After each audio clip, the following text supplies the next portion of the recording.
Evening, જય શ્રી કૃષ્ણ, રામ રામ, સીતારામ મિત્રો. તો બધા મિત્રોનું સ્વાગત છે આજના આપણા નવા વ્લોગની અંદર મિત્રો. તો ટાઇટલ અને થંબનેલ ઉપરથી તમને ખ્યાલ આવી ગયો છે કે આજે શેનો વ્લોગ છે. આજે છે રાંધણછઠ. તો બધા મિત્રોને રાંધણછઠની હાર્દિક હાર્દિક શુભકામના. તો અત્યારે જે કામ ચાલુ છે આપણે તમને બતાવી, તો જરૂર વિડીયોમાં બિના રહેજો. તો જે કામ કમ્પ્લીટ થઈ ગયું આપણે દુકાનેથી આવ્યા એ પહેલાં, તો એ પણ બતાવું ને અત્યારે જે કામ ચાલુ છે એ પણ બતાવું. તો જરૂર વિડીયોમાં બિના રહેજો. તો ચાલો આગળ આપણે વ્લોગની શરૂઆત કરીએ.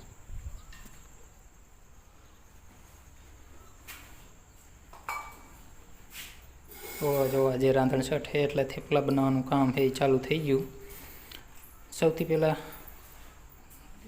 ગીરા થેપલા બનાવવાના છે. ગોળ ઓગાળી નાખ્યો છે ને હવે લોટ બાંધવાનું કામ છે એ સ્ટાર્ટ થઈ ગયું.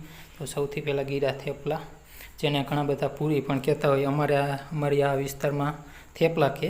તો થેપલા બને છે ને જે ચવાણું કયો કે ચેવડો કયો, જે તમે કહેતા હોય, તો એ બનીને કમ્પ્લીટ થઈ ગયું આપણે આવ્યા એ પહેલાં.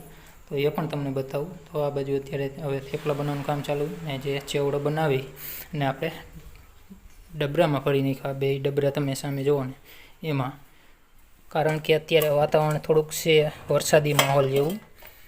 તો જો આ મિક્સ ચવાણું, જેને ચેવડો પણ કહીએ, તો એ બની ગયું હતું આપણે આવ્યા એ પહેલાં. તો એને ડબરામાં ભરી દીધું, કારણ કે માહોલ થોડોક વરસાદી માહોલ છે ને, તો પછી હવા લાગી જાય ને બેન છે અત્યારે જો હવે જે ચેવડો નહીં બનાવીને તો એના વાસણ ધોવાનું કામ છે એ સ્ટાર્ટ કરી દીધું છે. આ તમને કહું એ માહોલ અત્યારે વરસાદી જુઓ.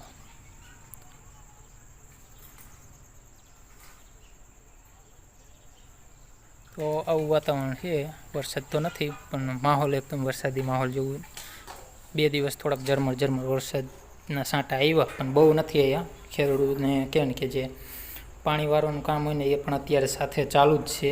વરસાદ થયો નથી એટલો પાણી લાયક, એટલા માટે.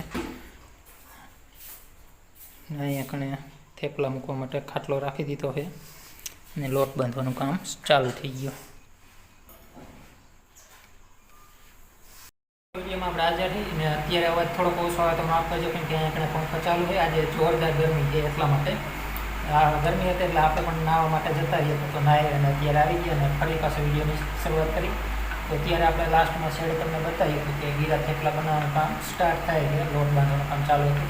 તો એ તો બની ગયા ને હવે બને છે તીખા થેપલા, તો તમને એ પણ બતાવી દઉં. તો અત્યારે જો બેન હે એ પણ મદદ કરવા માટે આવી ગઈ. ત્યારે ઠામડાનું એ બીજું કામ હતું એટલે ત્યારે બા હે એકલા લોટ બાંધતા હતા. તો એ થેપલા બની ગયા અને હવે બને છે તીખા થેપલા. તમને બતાવી દઉં. જો આ બાજુ વણી અને આ રીતે મૂક્યા છે ને આની નીચે છે ગઈરા થેપલા. તો એ થોડાક ઓછા બનાવ્યા છે, તીખા જાજા તમે જોઈ શકો. ને જે બીજા લોટ બાંધવાનું કામ ચાલુ થશે અને બધું આપણે લઈશું ને તો વિડીયો પછી બહુ મોટો થઈ જશે. એટલે ત્રણે આપણે થોડું થોડું બતાવી દીધું. અત્યારે તીખા થેપલા વણવાનું કામ ચાલુ છે ને ચૂલે બાફવા મૂક્યા હતા આંબોડિયા. તમે શું કહો એ આપણને કમેન્ટમાં જણાવજો, તમને બતાવી દઉં.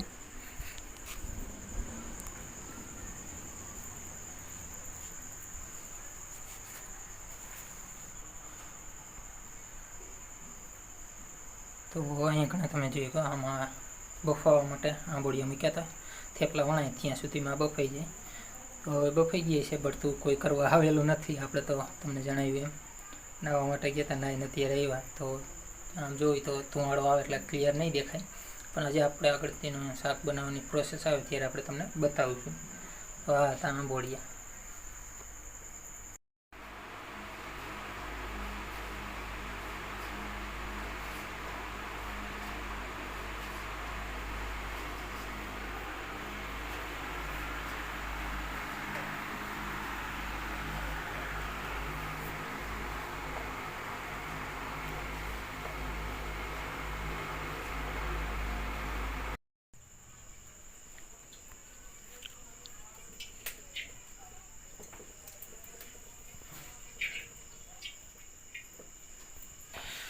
તો જો મિત્રો હવે જે થેપલા વણવાનું ને એ બધું કામ હતું એ કમ્પ્લીટ થઈ ગયું ને હવે આપણે તમને આંબોડિયા જે બાફવા માટે મૂક્યા હતા ત્યારે આપણે બતાવ્યા હતા. હવે એનું શાક બનાવવાનું એટલે કે વઘારવાની તૈયારી બધી ચાલુ થઈ ગઈ છે. આ બાજુ મસાલો લેવાઈ ગયો,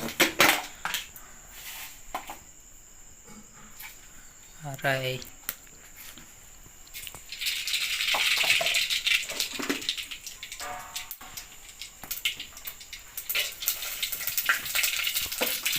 તો ડબલ કામ એટલે ત્યારે થેપલા વણવાનું કામ ચાલુ હતું એટલે આંબોડિયા બાફવા માટે મૂકી દીધા હતા જેથી કરી જલ્દી થાય. તો એ કામ કમ્પ્લીટ થયું ત્યાં એ બફાઈ ગયા ને હવે બનાવવાનું છે શાક. તો શાક બની જાય પછી થેપલા તરવાનું કામ ચાલુ થશે. પછી ચૂલો ઠારવો હોય તો ઠારી શકીએ એટલા માટે.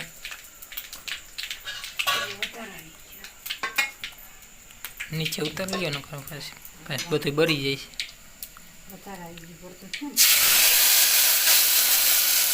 નીચે ઉતારવું પડે ને તો ભડકો થઈ જાય બધે. ઉપર રાખીએ ને આપણે આવી રીતે વઘાર નાખીએ એટલે તેલ ઉડે ને એટલે તેલ પછી આ આગ પકડી લે, તેલ બધું બળી જાય પછી શાકમાં ને એમાં મજા ન આવે. નીચે ઉતારી લીધું.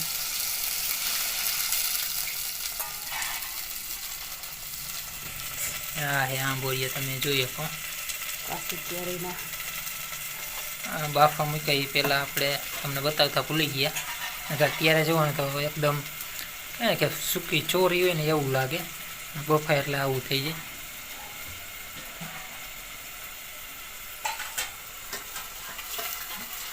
કેરી જ હોય પણ એને કાપી અને એ રીતના ચીરિયા કરીને સૂકવી નાખે એને આંબોડિયા કહે, બાકી કેરી જ હોય. તો એકદમ ખાટું મીઠું શાક થાય છે, એમ કાચી કેરીનું શાક કરીને એવું જ થાય. અને કેરી જ છે આ સૂકવેલી એમ. અત્યારે ન મળે અત્યારે મળે નહીં એને કદાચ મળતી હોય કલમી આંબા ને એવું બધું આવું અમીનું અત્યારે લગભગ વસ્તુ અમુક 12 માસ ચડે પણ મજા ન આવે અને ખ્યાલ નહીં મળતી હોય કે નહીં. નકર અત્યારે તો આ જ હોય. ઉનાળામાં વળી કાચી કેરી હોય, ચૈત્રી સાતમ જે કહેવાય ત્યારે મળી જાય, ત્યારે એની સિઝન હોય. પણ અત્યારે આપણને ખ્યાલ નથી, કોઈને ખ્યાલ હોય તો જણાવજો આપણને કે અત્યારે કેરી મળે કે નહીં એમ. કેમ કે અત્યારે ઘણી બધી વસ્તુ એવી છે કે જે સિઝન વગર પણ મળે પણ એનો સ્વાદ જે સિઝનમાં આવે એવો ન આવે. હવે એમાં નાખવાની છે ખાંડ જેથી કરી થોડુંક ગીડું થાય અને ખાટું ન લાગે એટલા માટે. તમને નજીકથી બતાવી દઉં નકર કે છે નમક છે, નમક નથી ખાંડ છે. હા એમ